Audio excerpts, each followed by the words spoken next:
Welcome to the newest episode of Beyond the Fame with Jason Fraley. I'm your host, Jason Fraley, picking the brains of the top filmmakers, musicians, and artists of our time. Halloween is right around the corner, so we're hitting the archives for my conversation with the co-director of the Blair Witch Project. Eduardo Sanchez joined me in 2018 to discuss the film's 20th anniversary, how it pioneered the found footage horror subgenre, and how it became one of the most profitable low-budget indie films of all time. Ed, thanks so much for taking the time to join us. Hey, thanks for having me. Who's going to be coming to the Library of Congress for an awesome panel and screening of the Blair Witch Project, which everyone knows was shot near Frederick in Burkittsville, Maryland. How did they reach out to you to do this in the first place? Well, Julia Myrick, who is Dan Myrick's wife. Dan was the guy that I co-directed the movie with back in '97.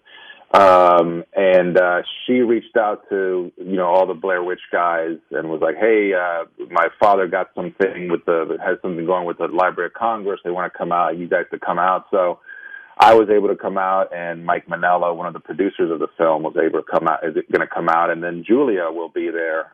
She's kind of become a Blair Witch history expert, over the years. And, so she's going to be there as well. That's so cool. And you're doing the panel before the screening, which I actually think a lot of times they'll do it the other way around, but I actually think in this case, it's going to help because to hear sort of, like you mentioned, that Julia was sort of the quote-unquote history fabricator of the Blair Witch, the urban legend. But I do think like hearing all those stories and then watching the movie I really think it'll enhance the experience. So we're all looking forward to it. Absolutely. Take me into sort of the myth building, because I really do think that, the movie itself is scary as hell on its own, in sort of what we don't see is just as scary as what we see, that sort of thing. But take me into sort of the importance of the myth building around it. I know you guys, it was the early days of the internet, you're planting stories of the legend, you're handing out flyers, missing person flyers at Sundance, and you're listing people as missing and deceased in the credits. Just sort of take me into you and Dan Myrick just sort of sitting around like, oh, we're going to invent this whole world around this thing. Yeah, well, it was much more than Dan and me. It was a lot of other people that kind of came in. And look, we had this movie, and it was this little movie, but the whole premise of the movie was this person, Heather, was obsessed with the Blair Witch mythology. So we were like, okay, we're going to have to create this mythology. So, just for the actress herself to have, some kind of background and become an expert in the Blair Witches, which we are inventing. So there was this need, a lot of times when you're making a movie, you don't need this much backstory, but for Blair Witch, we really needed it. So we kind of came up with the basic, story. Another guy named Ben Rock came up with a lot of stuff. Greg Hale, another producer, came up. Mike Manello, Dan Myrick, Julia. We all kind of pitched in, and then later on, when the website was being built, we kept adding to it. So it was a lot of people, and it took a long time. But, it was kind of one of those things where we had to do it, so we did it. And the internet back then was the only thing we could afford to, market ourselves on. So that's why we used the internet. Yeah, and this is like, this sucker went viral before things were even really going viral. The internet had barely gone viral itself. You guys you're on the cutting edge of that. That's wild to me. I guess before we go too far in, remind our listeners sort of what that myth was, just in case there's some of us that never seen the movie, which seems hard to believe. Yeah, no, absolutely. And the myth changes. That's what I love about it, is that it kind of has its own life. But basically, there was a township called Blair, back in the 1700s, and in the late 1700s, for some reason they accused a woman named Ellie Kedward of being a witch. She had done some weird things with the kids, so they took her to the middle of the woods in the middle of the really harsh winter. They tied her to a tree, and they thought she had frozen to death. Her body disappeared. They thought maybe animals had taken it. So everybody in this town eventually died. There's different, legends as far as like what exactly happened, but the town was cursed, and the township of Blair was basically abandoned. Like either everybody died or left.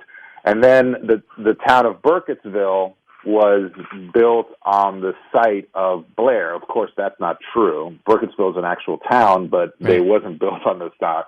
So basically, there's this thing called the Blair Witch Curse now, that every 50 years or so, something strange happens around Burkittsville, and the filmmakers disappearing in 1994 was just the latest in a series of events that have happened, like I said, every 50 or so years. No, it's great, and it sort of blurred those lines of reality and fiction. It kind of like Texas Chainsaw did all those years ago, and a lot of the shots of the sun kind of coming through the trees. A lot of it reminds me of that. So I thought you guys kind of did that. Absolutely. Did that for our generation, for a new generation. So I appreciate that. Yeah. I love it. It's so effective in the early in the movie how you're interviewing sort of all the townspeople, and I want to know, my favorite part is that little girl covering her mom's mouth as she's telling the story. Was that? Oh my God! Was that you just caught that happy accident, or are you coaching the little kid to do that? No. I mean, look, that was a complete happy accident. Actually, we weren't. The filmmakers. We as directors weren't even there. We were just. The actors were basically going around town with cameras. Right. Interviewing people. Acting. Like filmmakers, because they were the ones that were doing the documentary on Blair Witch. So. This woman just came out of nowhere, and kind of the kid acted perfectly. And what's weird is that you mentioned that is that just last week on Saturday we had an event here called the Blair Witch Experience, which we do every year over at Seneca Creek Park is one of the places we visit, and the guy who runs the tour invited the two, now they're both women. The little girl is now a woman. Right. He invited both of them to meet with me, and I was completely surprised. The first time I had ever met them. So as soon as I met them, I was like, "Thank you so much for doing whatever it is you did." And I asked them all these questions. I interviewed them for about 15 minutes. It was just one of those things where she said that she saw Heather and the other filmmakers trying to interview people, and it wasn't really working out. They weren't getting the right answers, and she was like, "What are you guys doing?" And Heather was like, "Do you know anything about the Blair Witch?" And she was like, "No." And she could see that Heather was disappointed. So she kind of went back and was like, "Actually, let's talk outside now." So she basically just made it up just to help Heather out. So she thought Heather was just some some school project or whatever. Right. And then she said, a year later or whenever it was, a year and a half later, she's like, people are like, "You're in this movie, you and your baby are in this movie." And she said it's just been, she's really, she just loves the fact that she was in it, and she's very happy. Like I think a lot of people, were just, she got a really big kick out of just being in this film, and I think. It's just one of those kind of, just happy moments, man, happy coincidences that a lot of them happened in this movie. Absolutely. And just speaking more on sort of the making of it, I know a lot of it was, I know you guys hashed out I can't remember how many page script, 30, 40 pages or something. And then a lot of it was you sent them out into the woods with these cameras. Just remind me the specifics, but didn't you give them each sort of like a little bit of a clue on how to behave, but the other actors didn't know how they were going to do it? Yeah. Like we basically gave them, directing notes that they couldn't show each other, that they weren't allowed to show each other. So we, Dan and I could, surgically kind of implant things as they moved along. And we gave them, notes like 3 or 4 times a day.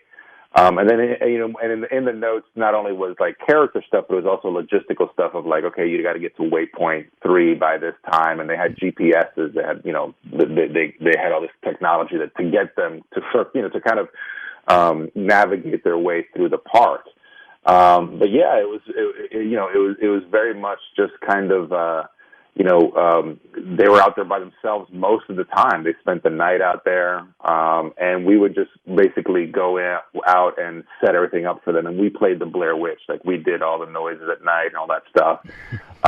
Built the rock piles outside of the house and all that stuff, and we just managed them. It was like a 24-hour-a-day play that lasted about a week. And luckily for us, we cast the right people, and they just dialed it up and just, turned in these classic performances, Are you sitting at some wireless video village, or because the actors have the camera? So I was always curious, like where are you and Dan during all of it?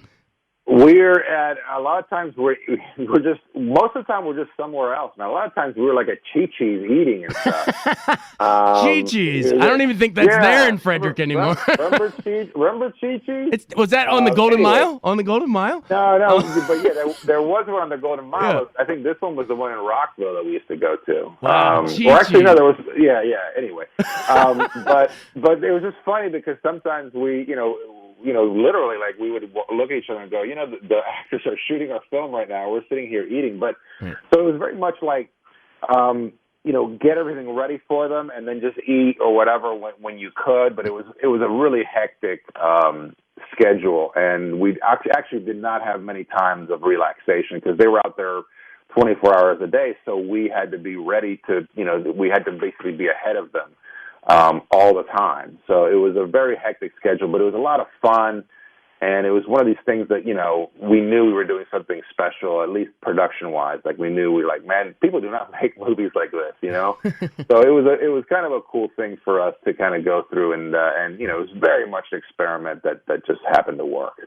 Absolutely. And none of us will forget, first her shot of, kind of panting, I'm so scared and stuff into the thing and apologizing to the parents. But the ending is the scary part when you see the guy standing against the wall. How important was it that you planted the seed for that early on during the interview scenes early in the movie where the guy's describing about the kid standing in the corner? Because I don't think the end would work if you didn't plan it like that. But yeah. Well, what's funny, man, is that it's funny that you noticed that, because that interview where he explains kind of what happens at the end of the movie, basically that was not in the original Sundance cut of the movie. Wow. So like when people saw it at Sundance, that interview was not in there, because when we shot the movie, we had no idea why Mike was standing in the corner. We were literally like flying by the seat of our pants. I mean, we just came up with that ending like literally like 2 days before we had to shoot it, and we were like, just stand in the corner. We'll come up with the reasons later. Right. And then throughout the production, the editing of the movie, and especially the building of the website, we fleshed out the story of Rustin Parr, which was a serial killer, in the 40s, who made the kids, one kid stand in the corner while he killed the other. So we were like, man, let's go back to Maryland and shoot some more interviews. So we got some people that we knew, and we went to, we didn't go to Burkittsville, but we went somewhere, I'm not sure, somewhere, that kind of looked Burkittsville-y. And we shot these interviews, and we inserted them in, and, I don't think anybody at Artisan even noticed. But yeah, for us, we realized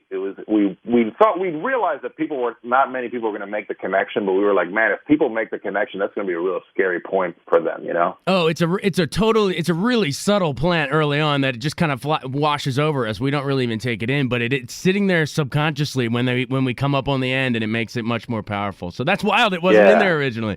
It's crazy, man. You mentioned Sundance. Take me into sort of the reaction in the audience, and I know you guys were handing out the flyers and everything, which I think is just totally badass. But anyway, so you're at Sundance. This thing, gets picked up, and lo and behold, becomes one of the most profitable movies in history based on just how cheap it was to shoot and how much it ended up grossing. But memories of Sundance, really quick.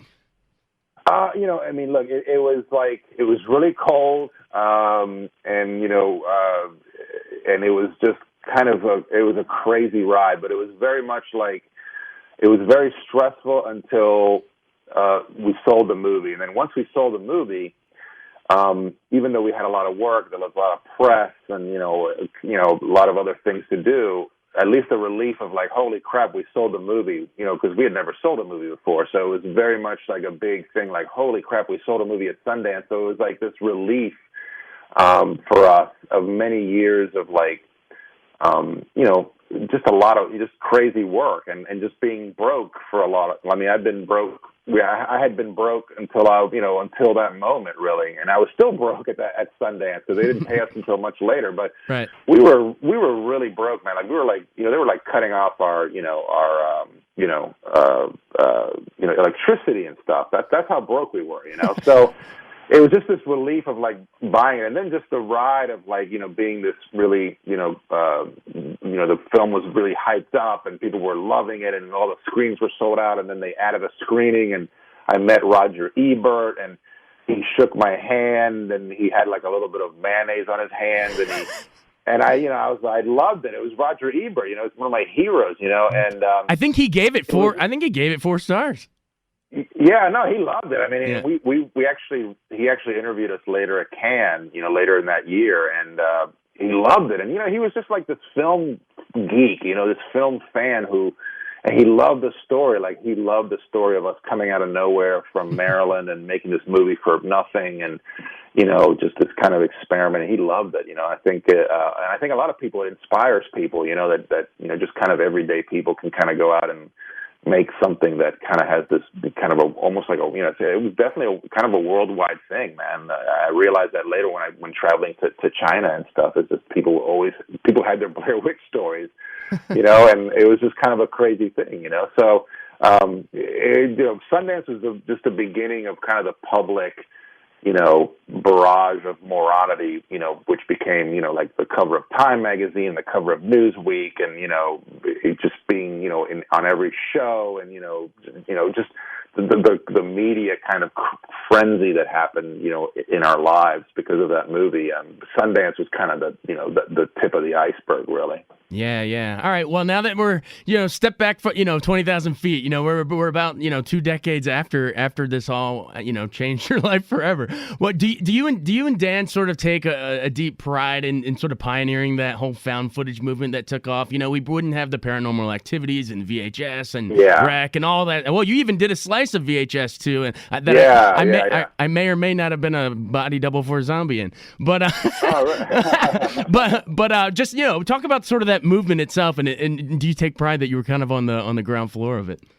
Well, yeah. I mean, look, I think both of us take pride in just the fact that we made something that, like I said earlier, that it inspires people, and the fact that it kind of became this thing that we never knew it was going to become, and became the beginning of this this found footage genre.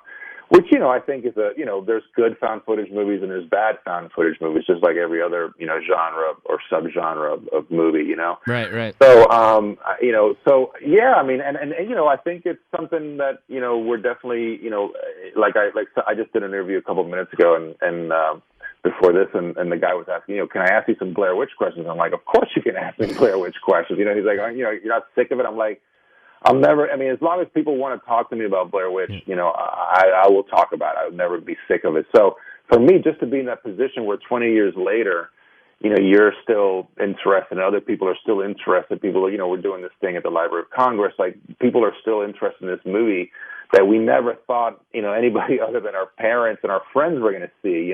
That to me is like the thing that I'm most proud of. And, and I feel blessed. I think all of us involved feel like, we definitely had a good idea. We executed it, properly, but, the rest of it was just kind of the planets aligning. And I think all of us realized that there was definitely some kind of, like I said, some kind of weird, aligning of the universe, of all the, planets and everything, for us to kind of, for Blair Witch to have happened. And, I'll be eternally grateful for that. Well, it's really refreshing. I got to say, man, that you look at it that way. There's so many people that, it's almost like they forgot where they came from or something. They only want to focus on the new stuff, but you know what I mean? Like, I love that. Yeah, it's refreshing that you're the gratitude there. Yeah, no, I mean, I appreciate your interest, man. Awesome. Well, just before we go, a little teaser of what's next from Eduardo Sanchez. What, you got anything else cooking? I'm doing, I've got a bunch of films that are, I'm an indie filmmaker, so I've always got a bunch of things kind of percolating. But I'm doing television right now. I'm going to go direct another episode of Supernatural next month.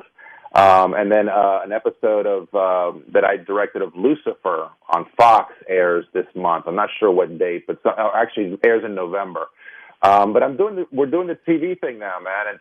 It's much more lucrative. There's more work, and really enjoying myself, just kind of working with new crews, and also just having the long form of having, television. In movies, you're kind of, obviously you're limited to an hour and a half, 2 hours at the most. On television, you can really kind of stretch stories out and really examine, characters and stuff. And I'm really having a good time doing it. So that's kind of what I'm doing right now. Awesome. So Lucifer, Supernatural, everyone check it out. Ed Sanchez, you've been more than generous with your time. Thank you so much for calling in. No, thank you. Appreciate it. Thanks so much for joining us on Beyond the Fame with Jason Fraley. Remember to hit the subscribe button and give us a 5-star rating if you like what you hear. We'll see you next time.